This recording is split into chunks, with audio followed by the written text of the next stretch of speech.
تو ٹرین کے ذریعے وہاں تک پہنچنے میں ہمیں 24 گھنٹے لگ جائیں گے۔ لیکن بیٹی لندن سے ہمیں اسپانسر کرے گی تو پھر جہاز ہمیں 7-8 گھنٹوں میں ہی لندن پہنچا دے گا۔ ویسے بھی فون کی سہولت ہے، دل گھبرائے تو اس سے بات کر لو۔ نہ بھائی نہ، یہ تو کوئی دلیل نہیں ہوئی۔ تمہارا دل باپ کا دل ہے، اس لیے حالات کی نظر سے اولاد کا مستقبل دیکھ رہے ہو۔ میرا دل ماں کا دل ہے اور میں ماں کی آنکھ سے دیکھ رہی ہوں اور ماں کی زبان سے ہی بول رہی ہوں۔ امی نے نہایت سنجیدگی سے ابو کی بات کا جواب دیا۔ دیکھو ابھی سے پریشان نہ ہو، میں نے ریاض بھائی سے کہہ دیا ہے کہ میں تمہاری بھابھی سے ہی مشورہ کر کے کچھ جواب دوں گا۔ وہ کل شام میرے دفتر آئیں گے، تم رات تک اچھی طرح سوچ لو۔ بچوں کے مستقبل کے لیے تو ماں باپ کی قربانی دینی ہی پڑتی ہے، اس لیے سکون سے سب باتوں پر غور کر لو۔ میری تو مرضی ہے، لیکن اگر تمہیں منظور نہ ہوا تو پھر میں انکار کر دوں گا۔ ابو نے مسیری پر پاؤں پسارتے ہوئے کہا۔ ٹھیک ہے، میں سوچوں گی، صبح اس موضوع پر بات کریں گے۔ امی یہ کہتے ہوئے اٹھنے لگیں تو میں جلدی سے باورچی خانے کی طرف دوڑ گئی۔ شادی اور اپنا گھر ہر نوجوان لڑکی کا سپنا اور ماں باپ کی خواہش ہوتی ہے۔ میرا دل بھی امی ابو کی بات سن کر خوشی سے جھوم اٹھا کہ اب میرے ہاتھوں پر بھی مہندی رچنے والی ہے۔ لیکن یہ سوچ کر دل پر اداسی چھا گئی کہ ماں باپ اور بہن بھائیوں سے جدائی کا وقت قریب آ گیا ہے۔ وہ گھر جس میں ہوش سنبھالا، وہ ماں باپ جن کی محبت و شفقت کے سائے تلے آنکھیں کھولیں، جن کی انگلی پکڑ کر چلنا سیکھا، وہ بہن بھائی جن کے ساتھ لڑتے جھگڑتے کھیلتے کودتے بچپن گزرا، اب ان سب کا ساتھ چھوٹنے والا ہے۔ ایک نئے گھر نئے رشتوں کو اپنی محبت سے سینچ کر پروان چڑھانا ہوگا۔ یہی سب کچھ ایک مشرقی لڑکی کا مقدر ہوتا ہے، مگر مجھے تو 7 سمندر پار جا کر اجنبیوں کا دل جیت کر انہیں اپنا بنا کر زندگی بسر کرنا ہوگی۔ غم اور خوشی کی ملی جلی کیفیت مجھ پر طاری تھی، اور پھر اسی کیفیت میں رات کا کھانا کھا کر میں سونے کے لیے لیٹ گئی۔ میرے والدین لاہور ہی کے رہنے والے ہیں اور ہم سب بہن بھائیوں نے لاہور میں ہی اپنی آنکھیں کھولیں۔ میں 4 بہن بھائیوں میں سب سے بڑی ہوں، مجھ سے 2 سال چھوٹا میرا بھائی، جبکہ اس کے بعد بہن اور پھر سب سے چھوٹا ایک اور بھائی ہے۔ میرے والد نے غربت میں آنکھیں کھولیں اور میٹرک کرنے کے بعد حالات سے مجبور ہو کر ملازمت کرنے پر مجبور ہو گئے۔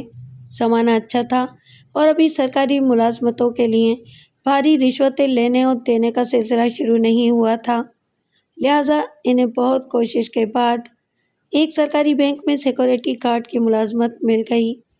ابو پرعزم انسان تھے، لہٰذا انہوں نے اس ملازمت کو ہی اپنا مقدر نہیں سمجھا اور پرائیویٹ طور پر تعلیم حاصل کرتے رہے۔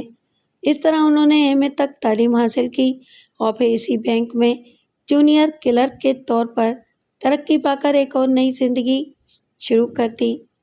امی اگرچہ پرانے خیالات رکھنے والی خاتون خانہ تھیں، لیکن ابو روشن خیال، دوربین اور مستقبل کو سامنے رکھ کر فیصلہ کرتے تھے۔ جب میں نے ہوش سنبھالا تب تک ابو ترقی پا کر بینک میں کلرک کی حیثیت سے کام شروع کر چکے تھے۔ انہوں نے زمانے کے رنگ ڈھنگ دیکھ لیے تھے، اس لیے انہوں نے میری اور پھر میرے بعد پیدا ہونے والے سب بہن بھائیوں کی تعلیم پر خصوصی توجہ دی۔ انہوں نے اپنی خواہشات کا گلا گھونٹ کر، اپنا پیٹ کاٹ کر ہمیں اچھے تعلیمی اداروں میں تعلیم دلوائی۔ ہمارے تعلیمی اخراجات اور گھریلو ضروریات کو پورا کرنے کے بعد ابو کچھ پس انداز نہ کر سکے تھے۔ اس طرح لے دے کر ہم 4 بہن بھائی ہی ان کی کل عمر کی پونجی تھے۔ میں نے گورنمنٹ کالج لاہور سے گریجویشن کا امتحان دیا اور ارادہ تھا کہ نتائج آنے کے بعد CSS کے امتحان کی تیاری کروں گی، لیکن نتائج آنے سے پہلے ہی اس شام امی ابو کی بات سن کر مجھے اندازہ ہو گیا کہ وہ مجھے رخصت کر دینے کی فکر میں ہیں۔ ابو فجر کی نماز کے بعد بیٹی پینے کے عادی تھے۔ میں صبح کے 7 بجے کے قریب جب چائے لے کر ان کے کمرے میں گئی تو وہ کمبل لپیٹے صوفے پر بیٹھے ہوئے تھے اور ان کے سامنے بیڈ پر امی شال اوڑھے تسبیح پڑھ رہی تھیں۔ وعلیکم السلام بیٹا، سدا خوش رہو۔ تو انہوں نے میرے سلام کا جواب دیا۔ میں نے ابو کو چائے دی اور کمرے سے واپس جانے لگی تو امی نے پکارا، شیلا۔ جی امی، میں نے پلٹ کر کہا۔ بیٹا کل شام کھانے پر کچھ مہمان آ رہے ہیں، تیرے ابو کے دوست ریاض صاحب ہیں اور ان کے کچھ جاننے والے ہیں۔ اب مہمان آ رہے ہیں تو ذرا ایسا کر کہ آج کھڑکی کے پردے وغیرہ بدل دے اور صفائی ستھرائی کروا لے، یوں کل تیرے اوپر بوجھ نہیں پڑے گا، ورنہ کھانے کی تیاری اور گھر کی صفائی تو میری بچی کو ہلکان کر کے رکھ دے گی۔ ٹھیک ہے، ناشتے کے بعد میں یہ کام کر لوں گی، یہ کہہ کر میں کمرے سے چلی آئی۔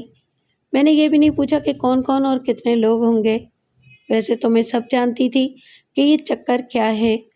میں نے سوچا کہ ذرا ابو چلے جائیں تو امی سے باتوں باتوں میں سب حقائق کریت کر معلوم کر لوں گی۔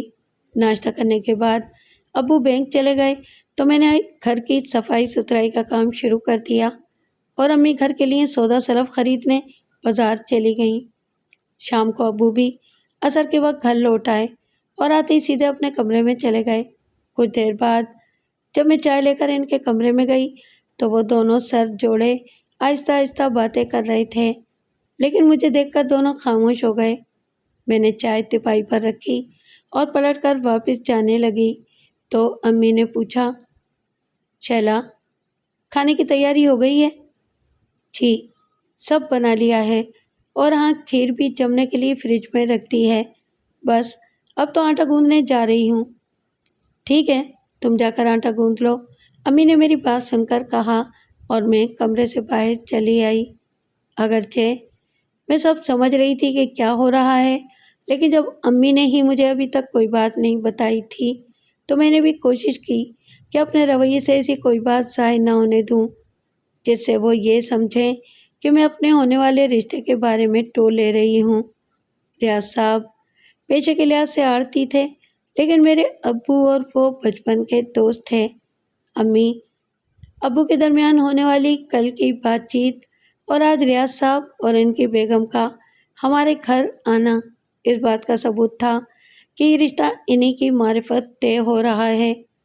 لڑکے والوں کے آنے سے پہلے ان کا ہمارے گھر آنے کا مطلب میرے والدین بالخصوص امی کو تفصیلی طور پر اعتماد میں لینا ہے۔ شام کے 7:15 بجے ہوں گے کہ ریاض صاحب اور ان کی بیگم بھی آ گئے۔ امی اور ابو ان کی آمد پر گھر کے بیرونی دروازے پر گئے۔ مہمانوں کو بیٹھک میں بٹھایا گیا۔ اگرچہ سردیوں کی راتیں تھیں اور ابھی 7:15 بھی نہیں بجے تھے۔ 15-20 منٹ کے بعد ہی امی نے مجھے آ کر کہا کہ برآمدے میں ڈائننگ ٹیبل پر کھانا لگا دو۔ مہمانوں کو وہ لے کر برآمدے میں آ گئیں۔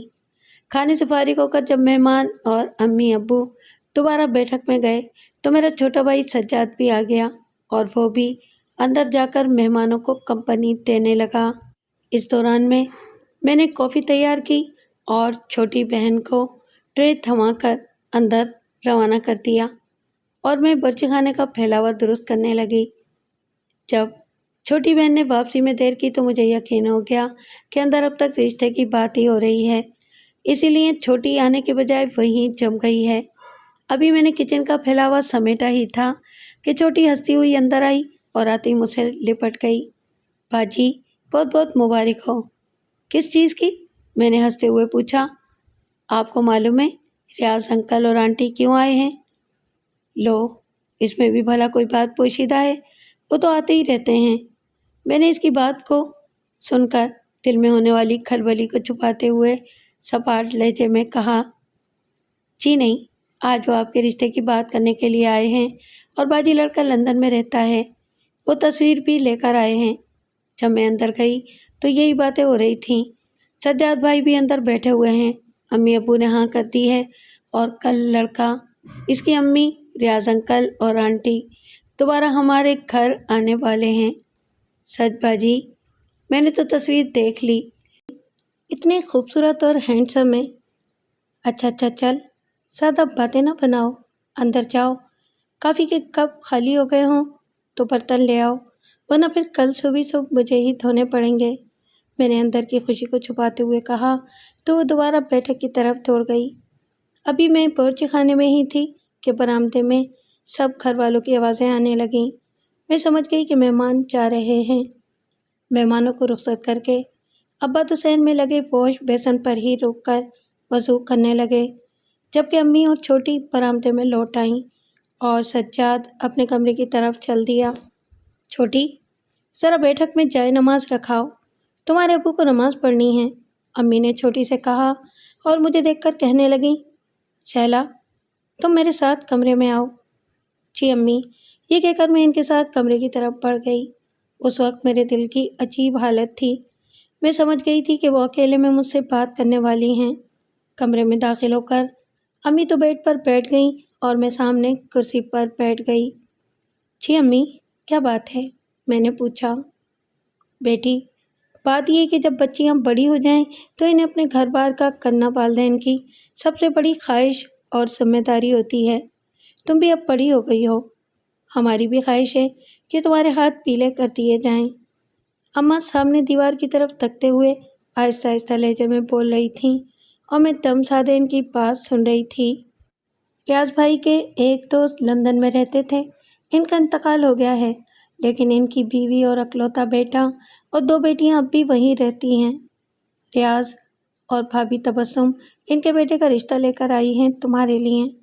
لڑکا اچھا خاصا ہے، لندن میں اپنا کاروبار ہے، لیکن اس کی خواہش ہے کہ شادی کسی ایسی پاکستانی لڑکی سے کرے جو تعلیم یافتہ ہونے کے ساتھ ساتھ گھرداری میں بھی ماہر ہو۔ ریاض بھائی اس کا رشتہ لے کر آئے ہیں۔ مجھے اتنا دور تمہیں بیانا اچھا تو نہیں لگا، لیکن تمہارے ابو کو یہ رشتہ پسند ہے اور ریاض بھائی کے بھی وہ لوگ جانے پہچانے ہیں، سو میں نے بھی منظور کر لیا ہے۔ لڑکا، اس کی ماں پاکستان آئی ہوئی ہیں اور ان کی خواہش ہے کہ جتنی جلد ممکن ہو شادی کر دی جائے۔ لڑکا برطانوی شہریت رکھتا ہے اور دلہن کو بھی ساتھ لے کر ہی جائے گا۔ وہ لوگ گلبرگ میں ریاض بھائی کے گھر پر ہی ٹھہرے ہوئے ہیں۔ تمہارے ابو آج ان لوگوں سے مل بھی آئے ہیں، اور تمہیں اگر اس رشتے پر کوئی اعتراض نہ ہو تو ہم انہیں کل اپنے گھر بلا لیں تاکہ جتنا جلد ہو شادی کر دی جائے۔ امی، مجھے تو کوئی اعتراض نہیں، آپ جو فیصلہ کریں گے اسی میں میری بھلائی اور مرضی دونوں شامل ہوں گی۔ میں نے امی کی تفصیلی بات سن کر کہا تو انہوں نے مجھے چمٹا لیا، تو بے اختیار میری آنکھوں میں آنسو آ گئے اور پھر میں ہچکیاں لے لے کر رونے لگی۔ مجھے روتا دیکھ کر ام بھی رونے لگیں اور ہم دونوں کافی دیر تک اسی طرح سے روتے رہے۔ تھوڑی دیر بعد امی نے مجھے خود سے جدا کیا اور میرے آنسو صاف کرتے ہوئے بولی، پگلی، یہ تو خوشی کا موقع ہے، ویسے بھی لڑکیوں کو ایک نہ ایک دن اپنے ماں باپ کا گھر چھوڑنا ہی پڑتا ہے، چل اٹھ، آنسو پہنچ اور جا کر منہ دھو لے۔ میں خاموشی سے اٹھی اور کمرے سے باہر چلی آئی۔ تھوڑی دیر بعد چھوٹی کمرے میں آئی اور اس نے مجھے دبوچتے ہوئے کہا، باجی بتاؤ تو میرے پاس کیا ہے؟ چل ہٹ، مجھے نہیں پتا کیا ہے، میں نے بے دلی سے کہا تو وہ روٹتے ہوئے بولی، لو جی، ہم ابھی سے خیر ہو گئے؟ خیر، آپ کی مرضی، میں تو یہ دکھانے کے لیے لائی تھی۔ یہ کہہ کر اس نے میرے سامنے ایک تصویر ڈال دی اور کمرے سے نکل گئی۔ میں نے تصویر اٹھا کر دیکھا تو اس میں ایک خوبصورت نوجوان جینز اور سویٹر میں ملبوس تھا۔ چہرے سے تو جناب بہت ہی خوبصورت اور دلکش نظر آتے ہیں۔ میں منہ میں بڑبڑائی اور تصویر کو پلٹ کر دیکھا تو وہاں لکھا ہوا تھا، مسعود احمد بٹ۔ دیکھ لی سیاں جی کی تصویر؟ ابھی میں نے نام پر سے نظریں اٹھائی بھی نہیں تھی کہ چھوٹی کمرے میں داخل ہو کر شوخی بھرے لہجے میں اس طرح چیخ کر بولی کہ گھبراہٹ میں میرے ہاتھ سے تصویر چھوٹ کر نیچے جا گری۔ ارے باجی، ایسی کیا ناراضگی؟ آپ نے تو دولہا بھائی کی تصویر کو ہی نیچے پھینک دیا۔ تصویر پر اتنا ظلم تو خود ان کا کیا حشر کریں گی؟ چل ہٹ یہاں سے، خامخواہ پریشان کرتی ہے، میں نے مصنوعی خفگی بھرے لہجے میں اسے ڈانٹا تو وہ تصویر اٹھا کر چلتی بنی۔ دوسرے دن صبح جب میں ناشتے کے لیے چائے بنا رہی تھی تو امی بھی باورچی خانے میں چلی آئیں اور کہا، بیٹی آج لڑکے والے آ رہے ہیں، لڑکا بھی ساتھ ہوگا، ذرا اچھا سا کھانا بنا لینا اور ان کے آنے سے پہلے تیار ہو جانا، اور ہاں، چائے لے کر تم ہی اندر آنا۔ انہوں نے میرے سر پر شفقت سے ہاتھ پھیرتے ہوئے کہا تو میرے منہ سے صرف ایک لفظ نکلا، جی امی۔ شام کو لڑکے والے ہمارے گھر آئے، ریاض صاحب اور ان کی بیگم کے علاوہ مسعود ان کی امی بھی ہمراہ تھے۔ قصہ مختصر یہ کہ اس ملاقات میں امی کو بھی لڑکے والے بہت پسند آئے اور اسی ملاقات میں ابتدائی طور پر یہ طے پایا کہ جتنی جلدی ممکن ہو شادی کی تاریخ رکھ لی جائے، کیونکہ شادی کے بعد مسعود کو مجھے لندن لے جانے کے لیے پاسپورٹ اور ویزے کے علاوہ دیگر سفری دستاویزات بھی طے کروانی تھیں۔ امی ابو نے ان سے کچھ سوچنے کی مہلت مانگی اور پھر اگلے 10 دن بعد کی تاریخ شادی کے لیے طے کر لی گئی۔ مسعود اور ان کی امی نے صاف کہہ دیا تھا کہ ہمیں جہیز کی ضرورت نہیں، کیونکہ یہ سب فضول ہے۔ جب ہمیں جانا ہی 7 سمندر پار ہے تو یہ سامان لے کر ہم کیا کریں گے؟ امی ابو نے طے کیا تھا کہ جو رقم جہیز پر صرف ہوگی وہ رقم لڑکے کو سلامی میں دے دی جائے گی۔ چنانچہ ہوا بھی ایسا ہی۔ ابو نے بینک اور کچھ دوستوں سے ادھار لے کر بڑی دھوم دھام سے شادی کی اور میں رخصت ہو کر ریاض صاحب کے گھر چلی آئی، جہاں پر عارضی طور پر میرے سسرال والے مقیم تھے۔ دوسرے دن ولیمے کی تقریب بھی ریاض صاحب کے گھر پر ہوئی، جس میں صرف چیدہ مہمان اور قریبی رشتہ داری شریک ہوئے۔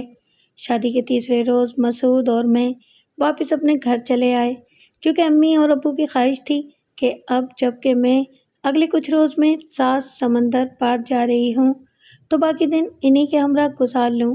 مسعود کی والدہ کو بھی اس بات پر اعتراض نہیں تھا، تاہم وہ وہیں پر مقیم رہیں۔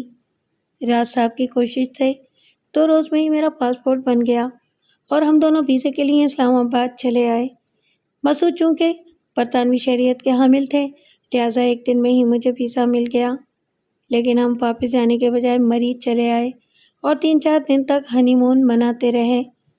اگرچہ میں مسعود اور ان کے گھر والوں کے بارے میں پہلے سے کچھ نہیں جانتی تھی، اس لیے میری کوشش رہی کہ ان چند دنوں میں مسعود کی پسند ناپسند کے بارے میں جتنا جان سکتی ہوں جان لوں، لیکن یہ چند روز کسی کے بارے میں سب کچھ جان لینے کے لیے ناکافی تھے۔ ایک دن مری کے ایک ریسٹوران میں کھانا کھانے کے بعد کافی پیتے ہوئے مسعود نے مجھے بتایا کہ میرے والد اور والدہ کشمیری ہیں۔ جب وہ 1.5 سال کا تھا تب وہ برطانیہ چلے گئے، جہاں انہوں نے لانڈری کا بزنس شروع کیا۔ تقریباً 7 برس پہلے ابو ایک ٹریفک حادثے میں انتقال کر گئے، تب سے میں اور بہنیں بزنس سنبھال رہے ہیں۔ اب آپ کو فکر مند ہونے کی ضرورت نہیں، میں بھی گریجویٹ ہوں، گھرداری کے ساتھ ساتھ میں بزنس میں بھی آپ کا ہاتھ بٹاؤں گی۔ میں نے پورے اعتماد لہجے میں ان کے ہاتھ پر اپنا ہاتھ رکھتے ہوئے کہا تو وہ مسکرا دیے۔ بے شک، ویسے بھی یورپ میں عورتیں مردوں کے شانہ بشانہ کام کرتی ہیں۔ شادی کے 10-12 روز کے بعد ہم لاہور ایئرپورٹ سے برٹش ایئر ویز کی پرواز کے ذریعے لندن چلے آئے۔ وہ دن میری زندگی کا بڑا ہی عجیب دن تھا۔ نئی دنیا، نئے رشتوں کا ساتھ ہو رہا تھا۔ اجنبی دیش کی سرزمین پر پہنچنے کی خوشی تھی تو خون کے رشتوں اور اپنوں کا ساتھ اور وطن کی مٹی چھوٹنے کا رنج بھی بہت زیادہ تھا۔ انہی ملی جلی کیفیت میں آخرکار میں لندن پہنچ گئی۔ جب ہم لندن کے مضافات میں اپنے گھر میں داخل ہوئے تو اس وقت صبح کے 5 بج رہے تھے۔ ایسے میں تو امکان ہی نہیں تھا کہ مجھے گھر میں نندیں جاگتے ہوئے ملیں گی۔ مسعود نے اپنے پاس موجود چابی سے دروازہ کھولا اور جب میں، ساس صاحبہ اور مسعود گھر میں داخل ہوئے تو غالباً دونوں نندیں اپنے اپنے کمروں میں سو رہی تھیں۔ ہم تینوں نے اپنے ہاتھوں میں پکڑے ہوئے بیگ اور سوٹ کیس کمرے میں رکھے تو اس وقت تک مسعود لائٹ جلا چکے تھے۔ گھر کافی پرتعیش نظر آ رہا تھا۔ مسعود، تم بہو کو لے کر اپنے کمرے میں جاؤ اور آرام کرو، سامان یہیں رکھا رہنے دو، اب صبح ملاقات ہوگی۔ ٹھیک ہے امی، آؤ شیلا، اپنے کمرے میں چلتے ہیں، مسعود نے میرا ہاتھ پکڑتے ہوئے کہا تو میں نے ساس کو شبہ خیر کہا اور مسعود کے پیچھے پیچھے اوپر جانے والی سیڑھیاں چڑھنے لگی۔ گھر والوں کی جدائی کی وجہ سے طبیعت ویسے ہی بوجھل تھی، اوپر سے گھنٹوں لمبی پرواز نے جسم کو اور تھکا دیا تھا، لہٰذا کمرے میں داخل ہو کر میں نے ہاتھ منہ دھویا اور سونے کے لیے بستر پر لیٹ گئی۔ دوسرے دن صبح میری آنکھ کھلی تو دن کے 11 بج رہے تھے۔ میں نے دیکھا کہ مسعود جاگ رہے تھے۔ ان کے ایک ہاتھ میں سگار سلگ رہا تھا اور دوسرے میں اخبار تھا۔ صبح خیر بیگم صاحب، انہوں نے مجھے نیند سے بیدار ہوتے ہوئے دیکھ کر مسکرا کر کہا۔ صبح خیر، میں نے جواب دیتے ہوئے کہا۔ چلو اب نہا دھو کر تیار ہو جاؤ تو نیچے چلتے ہیں، انہوں نے کہا تو میں کس مساتی ہوئی بستر سے اٹھ کھڑی ہوئی۔ نہا دھو کر جب ہم دونوں تیار ہو کر نیچے پہنچے تو وہاں کچن میں ساس صاحبہ ناشتہ تیار کر رہی تھیں۔ میں نے انہیں کچن میں دیکھا تو جھٹ اندر داخل ہو گئی اور میں نے کہا، ہٹے امی، میں ناشتہ تیار کرتی ہوں۔ نہیں بیٹی رہنے دو، مجھے تو عادت ہے ناشتہ بنانے کی، تم تو ابھی نئی نویلی بہو ہو، ابھی سے تم سے کام کروانا اچھا نہیں لگتا۔ انہوں نے میری مداخلت پر نہایت اپنائیت سے کہا، لیکن میں نے ان کی ایک نہ سنی اور یوں سسرال میں پہلی صبح سے ہی میں نے کچن سنبھال لیا۔ ابھی ناشتہ تیار کر کے میں ہاتھ دھو ہی رہی تھی کہ دو بڑی عمر کی لڑکیاں بھی ڈائننگ ٹیبل پر چلی آئیں۔ یہ دونوں مسعود کی چھوٹی بہنیں تھیں، لیکن اللہ معاف کرے کہ شکل پر جو پکا پن نظر آ رہا تھا، اسے ایسا لگتا تھا کہ دونوں کئی بچوں کی ماں ہوں گی، جبکہ حقیقت میں وہ اب تک غیر شادی شدہ تھیں۔ اوہ، تو یہ ہیں مسز مسعود۔ مجھے ہاتھ دھوتا دیکھ کر ان میں سے ایک لڑکی نے کافی نخوت سے انگریزی لہجے میں اردو کو کافی بگاڑتے ہوئے کہا تو دوسری بولی، مما، مجھے تو انہیں کام کرتا دیکھ کر لگتا ہے کہ آپ نے پاکستان میں ٹائم ویسٹ نہیں کیا۔ ساس صاحبہ دونوں لڑکیوں کی باتیں سن کر کچھ کھسیانی ہو گئیں، لہٰذا انہوں نے مداخلت کرتے ہوئے بات کا رخ موڑا۔ ارے بیٹیوں، ٹائم ویسٹ کیا کرنا ہوتا ہے؟ میں تو اپنے بیٹے کے سر پر سہرا سجانے کے لیے گئی تھی اور چاند سی بہو لے آئی ہوں۔ شیلا بھائی ذرا یہاں آؤ، میں تمہیں تمہاری نندوں سے ملواؤں۔ آئی امی جی، یہ کہہ کر میں نے تولیے سے ہاتھ صاف کیے اور جلدی سے ڈائننگ ٹیبل کی طرف آئی تو ساس کھڑی ہو گئیں۔ بیٹا، یہ ہے مسعود سے چھوٹی رینا اور یہ دوسری ہے سونیا، یہ رینا سے 2 سال چھوٹی ہے۔ کیسی ہیں آپ؟ یہ کہہ کر میں نے رینا کی طرف ہاتھ بڑھایا تو اس نے منہ دوسری طرف کرتے ہوئے کہا، فائن۔ میں نے کھسیانی ہو کر ہاتھ پیچھے کر لیا۔ اگرچہ مجھے اس حرکت سے دل میں بہت رنج ہوا تھا، لیکن میں نے چہرے سے ظاہر نہ ہونے دیا اور چہرے پر مصنوعی مسکراہٹ سجائے سونیا کی طرف ہاتھ بڑھا کر کہا، اور سونیا بہن، آپ کے کیا حال ہیں؟ اوکے، ذرا یہ سلائس تو پکڑاؤ۔ اس نے میرا ہاتھ اور بات دونوں کو نظر انداز کرتے ہوئے کہا تو یوں سمجھو کہ میرے تو تن بدن میں آگ لگ گئی۔ میں نے مسعود کی طرف دیکھا تو وہ نظریں جھکائے خاموشی سے کافی پیتے ہوئے نظر آئے۔ ایک لے دیکھ کر ساسی واحد ہستی تھیں جن کے چہرے کو دیکھ کر محسوس ہوتا تھا کہ گھر میں نئی نویلی بہو سے نندوں کا یہ تعارف جیسے انہیں زمین میں گاڑے جا رہا ہو، لیکن وہ سب کچھ برا سمجھتے ہوئے بھی اپنی اولاد کو سرزنش کرنے کی قوت سے محروم ہوں۔ میں نے اپنے آپ کو سنبھالا اور خاموشی سے کرسی گھسیٹ کر بیٹھ گئی اور ناشتہ کرنے لگی۔ نندوں کے سلوک نے تو میری بھوک ہی اڑا دی تھی، لیکن میں ناشتہ نہ کر کے یہ تاثر نہیں دینا چاہتی تھی کہ مجھے ان کے رویے سے کوئی تکلیف پہنچی ہے، اس لیے دکھاوے کے لیے ہی صحیح ایک سلائس اور ایک کپ کافی پی کر اٹھ گئی۔ اس دوران مسعود، رینا اور سونیا ناشتہ کر کے واپس اپنے کمروں میں جا چکی تھیں۔ تھوڑی دیر بعد مسعود بھی اٹھ کر اپنے کمرے میں چلے گئے تو میں ناشتے کے برتن اٹھانے لگی تو ساس صاحبہ قریب آ گئیں۔ بیٹی، مجھے سونیا اور رینا کے رویے پر افسوس ہے، لیکن میں کیا کروں؟ میری دونوں بیٹیاں یہیں پیدا ہوئیں اور اسی مغربی ماحول میں پلی بڑھی ہیں، انہیں کیا معلوم کہ مشرقی تہذیب کیا ہوتی ہے۔ بیٹی، اس ماحول میں انسان کا نہیں ہے، بس سب کچھ پیسہ اور وقت ہی ہے۔ نہیں امی، آپ شرمندہ نہ ہوں، ویسے بھی اب یہی میرا گھر ہے اور وہ دونوں بھی میری بہنوں کی ہی جگہ ہیں۔ ویسے یہ دونوں اپنا وقت کیسے گزارتی ہیں؟ میں نے ان کی بات سن کر اپنائیت سے کہا تو وہ بولی، بیٹا، سونیا پڑھتی ہے جبکہ رینا اور مسعود لانڈری سنبھالتے ہیں، میں بھی گھر کا کام نمٹا کر لانڈری چلی جاتی ہوں۔ آج اتوار کی ہفتہ وار چھٹی ہے، اسی لیے سب گھر پر ہیں، کل سے تو صبح 7 سویرے سے ہی سب اپنے اپنے راستوں پر چل دیا کریں گے۔ اگرچہ میں نے اس گھر میں ابھی صرف چند گھنٹے ہی گزارے تھے، لیکن مجھے اندازہ ہو گیا تھا کہ یہاں زندگی کیسے گزرے گی۔ مجھے لندن آئے ہوئے 15 روز ہو گئے تھے۔ جیسے جیسے دن گزرتے جا رہے تھے، مجھ پر گھر کے تمام راز افشا ہوتے چلے جا رہے تھے۔ میری ساس، جن کا نام فاطمہ تھا، آزاد کشمیر کے ضلع پونچھ سے تعلق رکھتی تھیں۔ شادی کے دوسرے سال مسعود نے جنم لیا اور میرے سسر منظور احمد بٹ لندن چلے آئے۔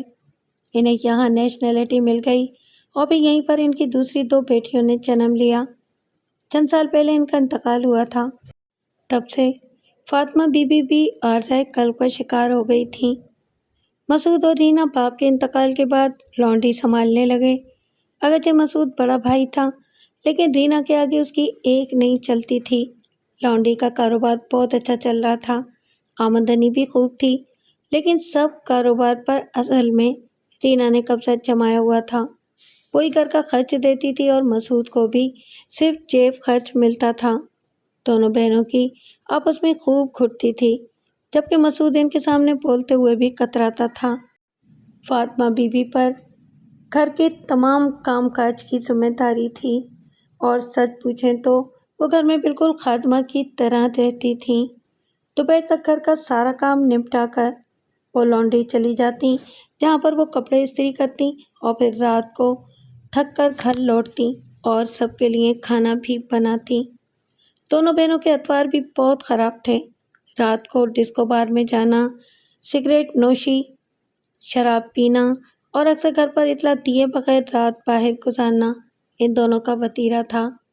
فاطمہ بی بی کہتی تھی کہ میں نے ان دونوں بہنوں کو سدھارنے کی بہت کوشش کی، لیکن وہ دونوں یورپ کی تہذیب میں رنگ چکی ہیں، اور وہ باتیں جنہیں شادی سے پہلے کسی مشرقی لڑکی کے لیے نہایت ہی معیوب سمجھا جاتا ہے، وہ ان کے لیے انجوائمنٹ ہے۔ دونوں کے متحد انگریز لڑکوں سے غیر اخلاقی تعلقات تھے، جنہیں وہ فخر سے بوائے فرینڈ کا نام دیتی تھیں۔ مسعود بھی کوئی شریف انسان نہیں تھے۔ یہاں آنے کے بعد مجھے پتہ چلا کہ وہ بھی شراب، ڈسکو کلب اور بار جانے کے رسیا ہیں، لیکن ان میں اتنی شرم باقی تھی کہ وہ اپنی ماں کے ساتھ بہنوں جیسا سلوک بد نہیں کرتے تھے۔ تاہم عیاشیوں میں وہ بھی اپنی بہنوں کے ہم پلہ تھے۔ دن گزرتے جا رہے تھے اور رفتہ رفتہ مجھے علم ہو گیا کہ ان کے بھی کئی انگریز لڑکیوں سے غیر اخلاقی روابط ہیں، تاہم وہ اپنی ماں سے ڈرتے تھے۔ شاید اس لیے ان کو میری موجودگی میں اپنی کسی گرل فرینڈ کو گھر میں لانے کی ہمت نہ ہو سکی۔ مجھ پر جیسے جیسے اپنی نندوں اور شوہر کے سربستہ راز کھلتے جا رہے تھے، میں شدید ذہنی دباؤ کا شکار ہوتی جا رہی تھی۔ البتہ ساس کا دم غنیمت تھا کہ جن کی وجہ سے مجھے پردیس میں کسی ایسے اپنے کے ہونے کا احساس ہوتا کہ جس سے دل کی بات کہی جا سکتی ہو، یا جس کے کندھے سے سر ٹکا کر غبار دل کو آنکھوں کے ذریعے بہا کر جی ہلکا کیا جا سکتا ہو۔ ایک اور انکشاف جو مجھ پر ہوا وہ یہ تھا کہ مسعود کی شادی پاکستان میں کرنے کے لیے سب سے زیادہ دباؤ رینا اور سونیا کا ہی تھا۔ اس کی وجہ کیا تھی وہ بھی رفتہ رفتہ میری سمجھ میں آ گئی۔ فاطمہ بی بی بوڑھی ہو گئی تھی اور اب گھر کے کام کاج کرنے میں پہلی جیسی مستعد نہیں رہی تھی۔ دوسرا یہ کہ عارضہ قلب نے بھی انہیں اس قابل نہیں چھوڑا تھا کہ وہ لانڈری اور گھر دونوں کو پہلا جیسا سنبھال سکتی۔ لندن میں نوکر پاکستان جیسے عرضہ نہیں، اس لیے رینا اور سونیا نے اس کا حل مسعود کی پاکستان میں شادی کے ذریعے نکالا۔ دونوں ہٹ حرام تھیں، اسی لیے اب انہیں اس بات کی فکر نہیں رہی تھی کہ ماں نہ رہی تو وہ گھرداری کیسے کریں گی۔ لہٰذا میرے بعد وہ اپنے مستقبل کو محفوظ سمجھنے لگی تھیں۔ تاہم میرے ساتھ ان دونوں کا رویہ پہلے روز جیسا ہی تھا۔ جب میں نے دیکھا کہ میرے ساتھ نندوں کے ناروا رویے کو شوہری خاطر میں نہیں لاتا، تو میں نے بھی نندوں کو نظر انداز کرنا شروع کر دیا۔ 2 ماہ گزر گئے۔ اس دوران میں 3-4 دفعہ میں نے اپنی امی ابو اور دوسرے بہن بھائیوں سے فون پر بات کی، لیکن انہیں ہوا بھی نہ لگنے دی کہ میرے ساتھ یہاں کس قسم کا سلوک ہو رہا ہے۔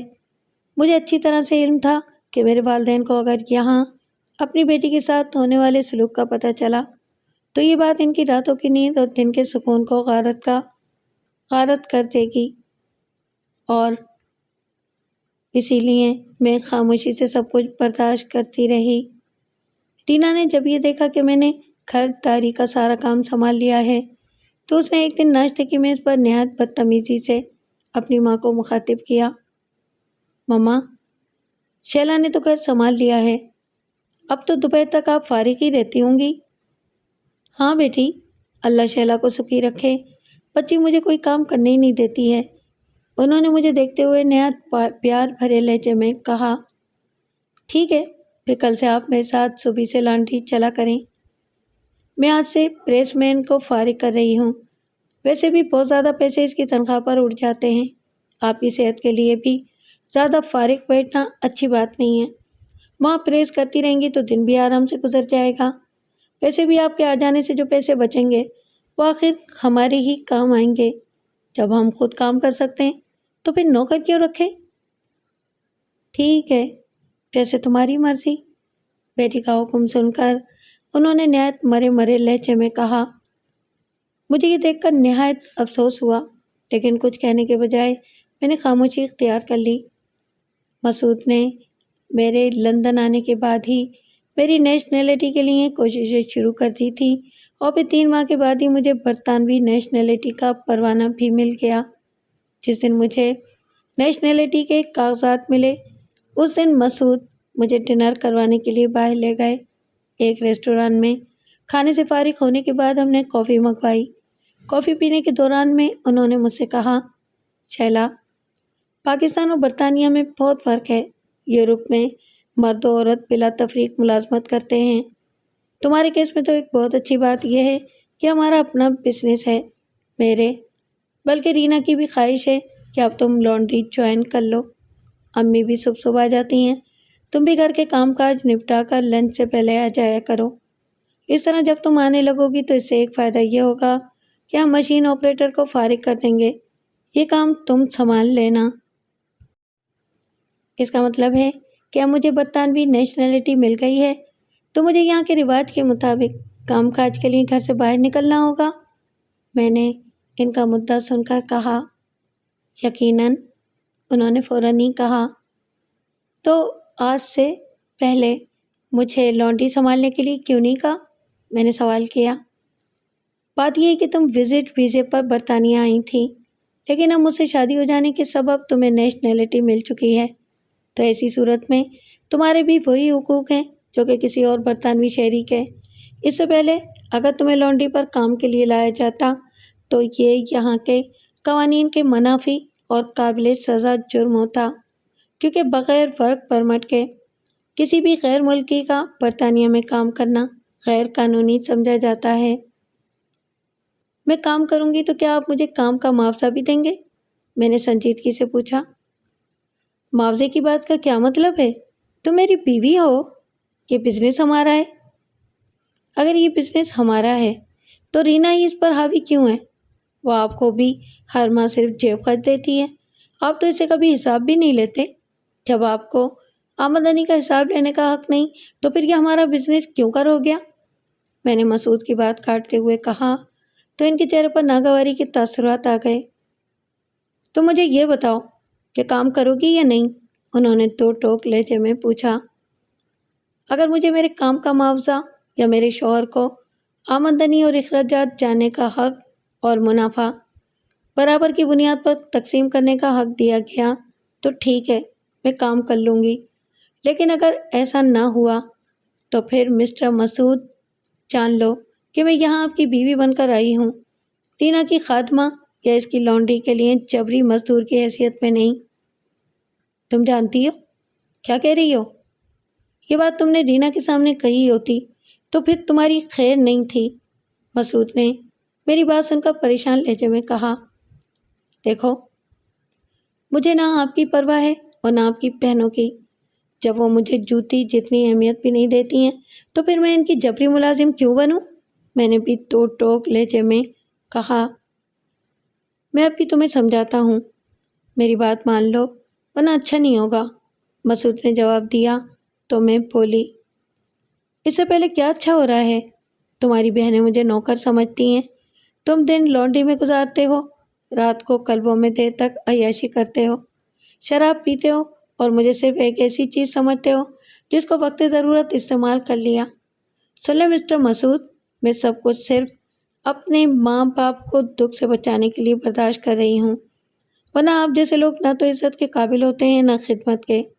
آپ نے تو شادی بھی کی تو لالچ میں کہ چلو پاکستان سے مفت کی نوکرانی لے آئیں، نہ تنخواہ نہ چھٹی، مفت کی نوکرانی اور وہ بھی 24 گھنٹے کی۔ میری بات سن کر مسعود کے چہرے پر شدید ناگواری کے تاثرات ابھر آئے جو ان کے اندر کی کہانی سنا رہے تھے، لیکن انہوں نے کچھ کہنے کے بجائے ویٹر کو بلوایا، بل ادا کیا اور مجھے لے کر گھر لوٹ آئے۔ سارے راستے ہم نے ایک دوسرے سے بات نہیں کی۔ گھر پہنچے تو خلاف توقع رینا گھر پر ہی موجود تھی۔ میں سیدھی اپنے کمرے میں چلی گئی اور مسعود اپنی بہن کے پاس رک گئے۔ میں کپڑے تبدیل کر کے ڈریسنگ ٹیبل کے سامنے بیٹھی بالوں میں برش کر رہی تھی کہ ایک دم رینا کمرے میں داخل ہوئی۔ اس سے پہلے کہ میں کچھ سمجھتی، اس نے آتے ہی پیچھے سے میرے بالوں کو مٹھی میں بھینچ کر اتنی شدت سے میری پیٹھ میں گھوسا مارا کہ میں تڑپ کر رہ گئی۔ اس سے پہلے کہ میں کچھ کرتی، رینا نے لاتوں اور گھوسوں سے مجھے مارنا شروع کر دیا۔ میں تڑپ رہی تھی اور میرے منہ سے چیخیں نکل رہی تھیں۔ اب اور چیخ میرے بھائی کے سامنے۔ اسی زبان سے تو نے میری بات ماننے سے انکار کیا تھا نا؟ لے اب انکار کی سزا بھگت۔ وہ مجھے مارنے کے ساتھ ساتھ چلاتی بھی جا رہی تھی۔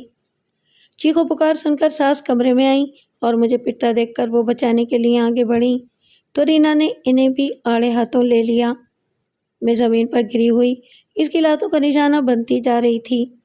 ساس مجھے بچانے کے لیے میرے اوپر گر پڑی تو رینا نے ان کو بھی ٹھوکریں مارنا شروع کر دیں۔ اس کی ایک ٹھوکر ان کی پنڈلی پر اتنی زور سے پڑی کہ ان کے منہ سے ایک ہائے نکلی اور وہ پنڈلی پکڑ کر رہ گئیں۔ اسی دوران مسعود بھی کمرے میں داخل ہوئے۔ ماں کو درد سے کراتا دیکھ کر وہ آگے بڑھے تو رینا غصے سے انگریزی میں ہمیں گالیاں دیتی ہوئی کمرے سے باہر نکل گئی۔ میرا سر پھٹ چکا تھا جبکہ ساس بدستور پنڈلی پکڑے کرا رہی تھیں۔ میرے سر سے بہنے والا خون میرے چہرے پر آ رہا تھا جس سے میری دونوں آنکھیں بند ہونے لگیں۔ مسعود نے اماں کو سنبھالا اور انہیں گود میں لے کر نیچے اترنے لگا اور میں بے ہوش ہو کر وہیں فرش پر گر گئی۔ جب مجھے ہوش آیا تو میں کلینک میں تھی۔ میرے جسم کا جوڑ جوڑ درد سے دکھ رہا تھا۔ میں نے ہاتھ سے سر کو چھوا تو وہاں پر پٹی بندھی ہوئی تھی۔ اسی دوران میں کمرے میں مسعود آ گئے۔ اماں کہاں ہیں؟ میرے منہ سے بے ساختہ نکلا۔ ان کی پنڈلی کی ہڈی ٹوٹ گئی ہے اور وہ اسی اسپتال میں ہیں۔ ان کی پنڈلی پر پلاسٹر چڑھ رہا ہے، انہوں نے بات جاری رکھتے ہوئے اردو میں مجھ سے کہا۔ میں نے اسپتال میں بیان دیا ہے کہ تم سیڑھیوں سے اترتے ہوئے گر پڑی ہو، امی تمہیں بچانے کی کوشش میں لڑک گئی تھیں۔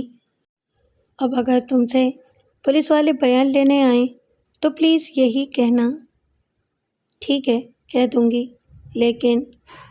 لیکن کیا؟ میری ادھوری بات سن کر انہوں نے فوراً پوچھا۔ میں اپنے شوہر کے گھر میں چھوٹی نند سے پٹ کر اس حال کو پہنچ گئی ہوں، لیکن تم کیسے شوہر ہو کہ میرے بجائے اب بھی اپنی ظالم بہن کو بچانے کی فکر کر رہے ہو؟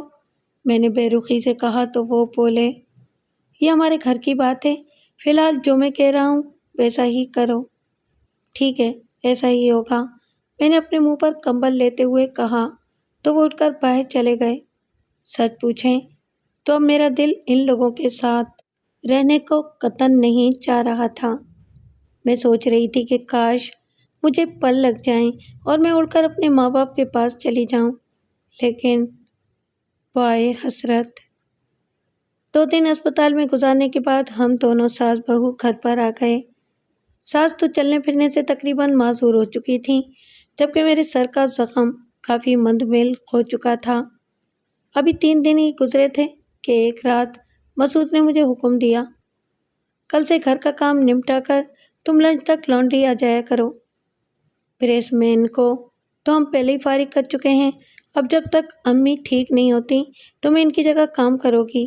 میں اس سلسلے میں تم سے مزید کچھ کہنا سننا نہیں چاہتا۔ کل سے ٹھیک لنچ سے پہلے تمہیں لانڈری میں موجود ہونا ہے۔ صورتحال کے پیش نظر میں خاموش رہی اور دوسرے دن سے لانڈری جانا شروع کر دیا۔ میں رات کا کھانا تیار کر کے فریج میں رکھ جایا کرتی تھی۔ رات 9 بجے لانڈری سے فارغ ہو کر گھر آتی، سب کے لیے کھانا گرم کرتی، ساس سے حال احوال دریافت کرتی اور پھر سونے کے لیے چل دیتی۔ انہی دنوں میں نے محسوس کیا کہ مسعود نے رات کو دیر سے گھر آنا شروع کر دیا ہے۔ میں کافی دیر تک ان کا انتظار کرتے کرتے سو جاتی اور صبح جب آنکھ کھلتی تو دیکھتی کہ وہ کپڑے تبدیل کیے بنا جوتوں سمیت بستر پر پڑے خراٹے لے رہے ہوتے۔ حقیقت کیا ہے یہ سمجھنے میں مجھے بہت دن نہیں لگے۔ مسعود کی دلچسپیوں کا مرکز نائٹ کلب، بار اور ڈسکو سینٹر بن کر رہ گئے تھے۔ رات دیر گئے جب وہ شراب کے نشے میں گھر لوٹتے تو انہیں کپڑے تبدیل کرنے کا بھی ہوش تک نہیں ہوتا تھا۔ دن گزرتے چلے گئے، ساس کی پنڈلی پر بندھا ہوا پلاسٹر کھل گیا تھا اور چند ہفتوں میں وہ دوبارہ لانڈری آنے لگیں۔ جب وہ باقاعدگی سے آنے لگیں تو میں نے مسعود سے ایک دن ناشتے پر کہا، امی اب ٹھیک ہو گئی ہیں، اس لیے آج سے میں لانڈری نہیں آؤں گی۔ تم سے یہ کس نے کہہ دیا کہ وہ ٹھیک ہو گئی ہیں تو تم کام چھوڑ دو؟ بس اسی طرح کام کرتی رہو، ورنہ ابھی تو رینا نے تمہیں سبق سکھایا ہے، لیکن جب میرا ہاتھ اٹھا تو پھر اسپتال سے گھر لوٹنا نصیب نہیں ہوگا۔ یہ سن کر تو میرے تن بدن میں آگ لگ گئی۔ میں زبان سے تو کچھ نہ بولی، لیکن دل ہی دل میں تہیہ کر لیا تھا کہ اب میں اس آدمی کے ساتھ زندگی نہیں گزاروں گی جو مجھے بیوی کے بجائے ملازمہ کا درجہ دے رہا ہے۔ میں خاموشی سے وہاں سے اٹھ کر آ گئی۔ کئی دن تک میں اپنے مستقبل کے بارے میں سوچتی رہی، لیکن مجھے کوئی حل نظر نہیں آ رہا تھا۔ اگر میں اپنے گھر والوں کو یہ بپتا سناتی ہوں تو میرے لیے صرف طلاق اور واپسی کا راستہ رہ جائے گا۔ اس طرح اب تک ذلت کی جس آگ میں میں جل رہی ہوں، اس آگ میں میرے سارے خاندان کو بھی جلنا پڑے گا، اور متعلقہ کا داغ ماتھے پر سجا کر میں ان کے سامنے جانا نہیں چاہتی تھی۔ اسی ادھڑ بن میں 2 ماہ اور گزر گئے۔ اس دوران میں اپنے والدین کو خط تو لکھتی رہی، لیکن انہیں اس بات کی بھنک بھی نہ پڑنے دی کہ میں کن حالات میں زندگی گزار رہی ہوں۔ میرے ساتھ مسعود اور اس کی بہنوں کا رویہ خراب سے خراب تر ہوتا جا رہا تھا۔ ابھی میں کچھ فیصلہ نہیں کر پائی تھی کہ ایک رات ساس جو سونے کے لیے لیٹیں تو پھر نہ اٹھ سکیں، نیند کی حالت میں ہی ان کی روح کب سنسری سے پرواز کر گئی۔ ساس کی موت سے پہلی بار ایسا لگا کہ میں پردیس میں بے یار و مددگار ہو گئی ہوں۔ ان کے بعد زندگی ایک بار پھر پرانے ڈھب پر لوٹ آئی، لیکن اب گھریلو حالات اور خراب ہو گئے۔ پہلے تو مسعود گھر میں ڈرنک نہیں کرتے تھے، لیکن اب انہوں نے گھر میں ہی چھوٹا بار بنا لیا تھا۔ اس سے بھی بری بات یہ ہوئی کہ وہ انگریز بازاری عورتوں کو گھر میں لا کر ان کے ساتھ شب بسری کرنے لگے۔ شروع میں ان کی حرکت پر میں نے احتجاج کیا تو مار کھانا پڑی۔ ان کے ساتھ ساتھ رینا اور سونیا بھی کھل کر کھیلنے لگیں۔ ان کے انگریز بوائے فرینڈ گھر میں آزادانہ آتے جاتے اور وہ دونوں ان کے ساتھ اتنے غیر اخلاقی طریقے سے اٹھتی بیٹھتی تھیں کہ مجھے شرم آ جاتی، لیکن ان کے تو دیدوں کا پانی ہی ڈھل چکا تھا، انہیں بھلا غیرت و حیا کیا آتی۔ مسعود بھی بہنوں کی اس حرکت کو معیوب سمجھنے کے بجائے اس طرح کا رویہ اختیار کر لیتے کہ جیسے انہوں نے کچھ دیکھا ہی نہ ہو۔ مشرقی تہذیب میں پروان چڑھنے والی کسی بھی لڑکی کی روح کے لیے یہ باتیں تعزیانہ ثابت ہو سکتی ہیں، اور میرے لیے بھی یہ ڈوب مرنے کا مقام جیسی بات تھی۔ میں نے بہت سوچ بچار کے بعد اپنے مستقبل کا فیصلہ کر ہی لیا۔ اب میں لانڈری جاتی تو تھی، لیکن اس سے پہلے آس پاس کی دکانوں کا بھی چکر لگاتی رہتی تھی تاکہ لوگوں سے تعلقات بنا لوں جو کہ کل کو میرے کام آ سکیں۔ اسی طرح میری ملاقات لانڈری سے کچھ فاصلے پر واقع مٹھائی کی ایک دکان کے مالک سے ہو گئی۔ یہ لوگ بھی پاکستانی تھے، لیکن گزشتہ 35 سالوں سے یہیں مقیم تھے۔ دکان کے مالک اور ان کی بیوی 2-3 ملازمین کے ہمراہ مٹھائی خود تیار کرتے تھے، اور دیسی انڈو پاک سویٹ ہاؤس ان کی دکان کا نام تھا۔ دونوں میاں بیوی بہت اچھی طبیعت کے مالک تھے۔ جب انہیں پتہ چلا کہ میں بھی پاکستانی ہوں تو ان کی بیوی کی شفقت مجھ پر اور بھی بڑھ گئی۔ ایک دن میں نے دکان کی مالکہ رضیہ، جنہیں میں خالہ کہتی تھی، انہیں اعتماد میں لے کر گھر کی ساری صورتحال بتائی۔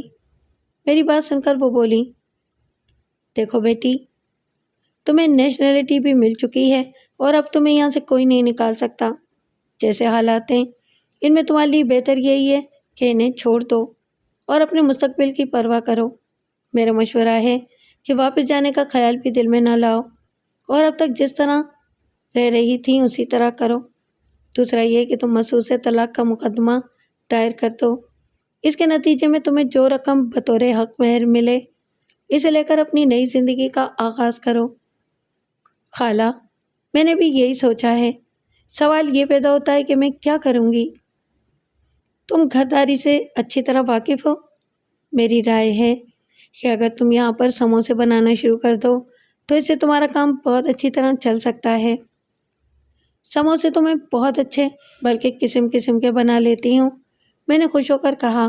تو وہ کہنے لگیں، تم میری دکان میں ہی سموسے تیار کرو اور یہیں سے اپنے اس کام کا آغاز کرو۔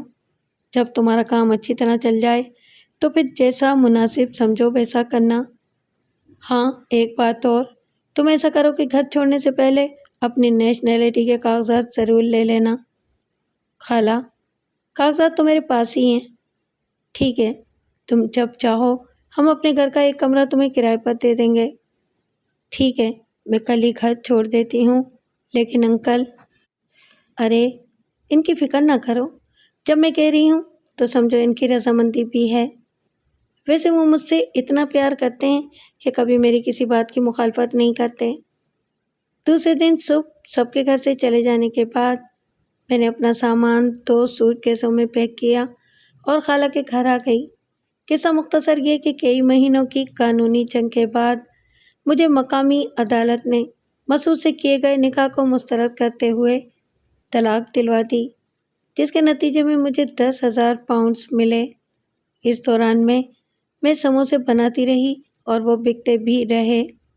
میں بتاتی چلوں کہ لندن میں سموسے پاکستان کی نسبت کافی مہنگے داموں فروخت ہوتے ہیں اور پسند بھی بہت کیے جاتے ہیں۔ جب رقم میرے ہاتھ لگی تو میں نے قسطوں پر 2 کمروں کا ایک اپارٹمنٹ لے لیا اور ایک دکان کرائے پر لے کر سموسہ ان کے نام سے اپنی ایک دکان کھول لی۔ 1.5-2 سال میں ہی خدا نے میرے کاروبار کو بہت ترقی دی اور میں اسے مزید وسعت دینے کے بارے میں سوچنے لگی۔ اسی دوران خط و کتابت کے ذریعے میں نے والدین کو تمام حالات سے آگاہ کر دیا۔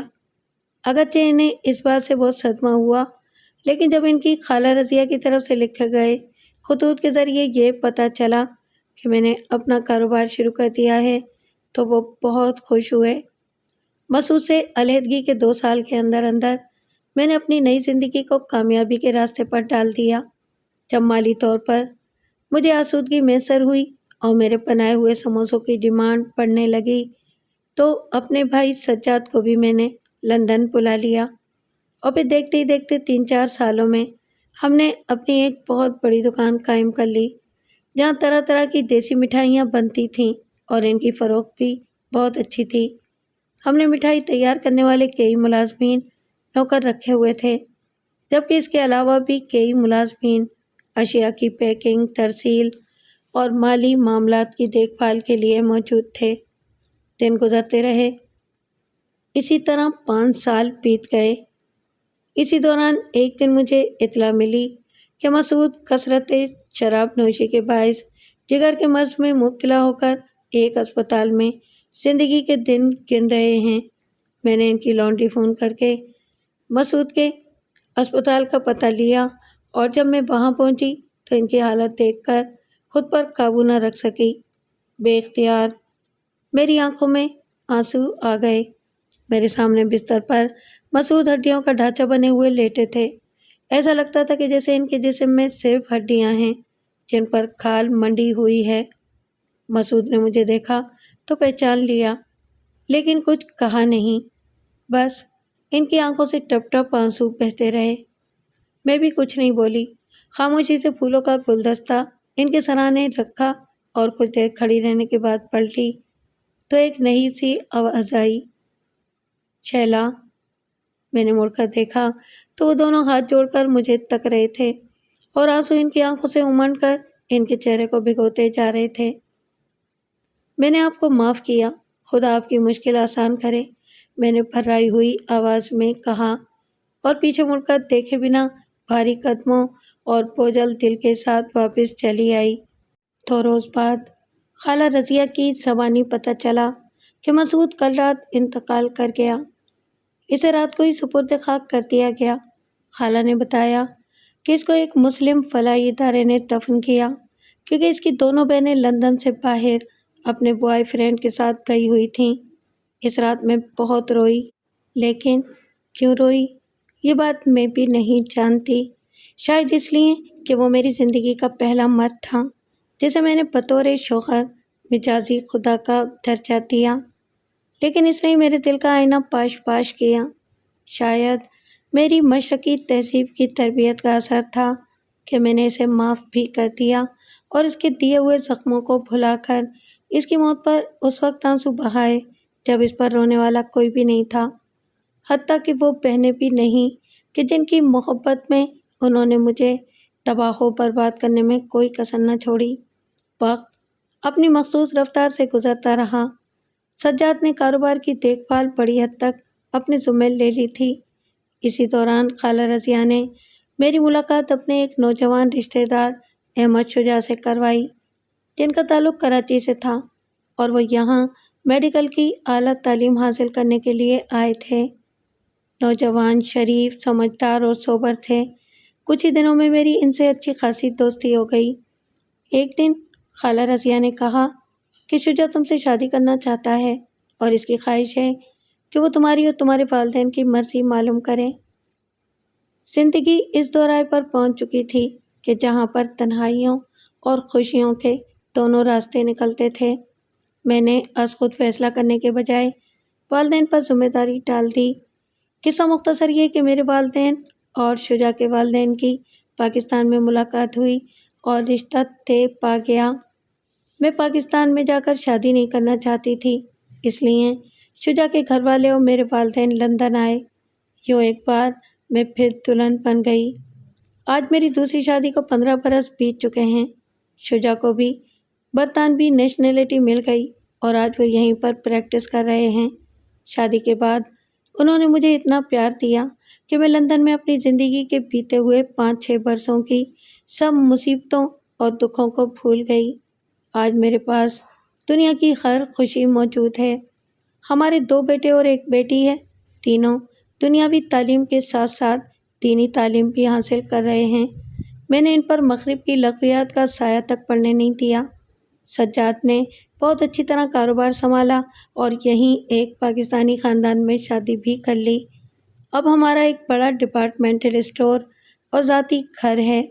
سجاد کی فیملی بھی ہمارے ساتھ ہی رہتی ہے اور میرے والدین 1 سال بعد لندن آتے ہیں اور جس سال انہیں نہیں آنا ہوتا ہے اس سال میں پاکستان جاتی ہوں۔ میرے والدین نے بھائی کے اعلیٰ مستقبل کے لیے میری شادی دیار غیر میں کرنے پر حامی بھری تھی۔ وہ شادی تو کامیاب نہ ہو سکی، لیکن آج میرے چھوٹے بھائی کا مستقبل تابناک اور معاشی طور پر مضبوط ہے۔